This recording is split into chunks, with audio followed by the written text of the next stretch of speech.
আপনার আজকের এই খেলার আয়োজনে আমাদের নারায়ণগঞ্জ মহানগর ছাত্র দলের এই ফাইনাল খেলা অনুযায়ী এই আমাদের আজিজুল ইসলাম রাজীব ভাই এবং হচ্ছে মেয়র সাগত হোসেন আমাদের কাকা।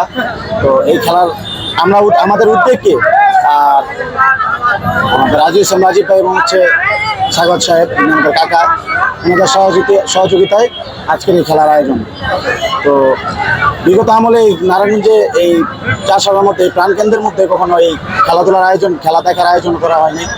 তো নারায়ণগঞ্জে সবাই একসাথে খেলা দেখার জন্য আজকে আর এই খেলার আয়োজন। আমরা চাই সবাই একত্রে খেলা দেখবো এবং এই ফাইনালে সবাই একত্রে এনজয় করব। এবং নারায়ণগঞ্জ মহানগর ছাত্র দলের পক্ষ থেকে আজকে এই খেলার আয়োজন। আর বাংলাদেশ জাতীয়তাবাদী ছাত্র দলের পক্ষ থেকে আমরা চাই যে সবাই একত্রে খেলা দেখবো এবং হচ্ছে একত্রে আনন্দ করব। এবং হচ্ছে আমাদের আজকে আমাদের মেয়র সাহেব যিনি স্বাগত কাকা উনিও আসবে এবং আমাদের আজিজুল ইসলাম রাজীব ভাই উনিও আজকে আসবে। তো আজকে বড় ছোট এবং যারা জনগণ আছে তো সবাই একত্রে আজকে ফাইনাল উপভোগ করবো এবং আনন্দের মজা নিব আর কি।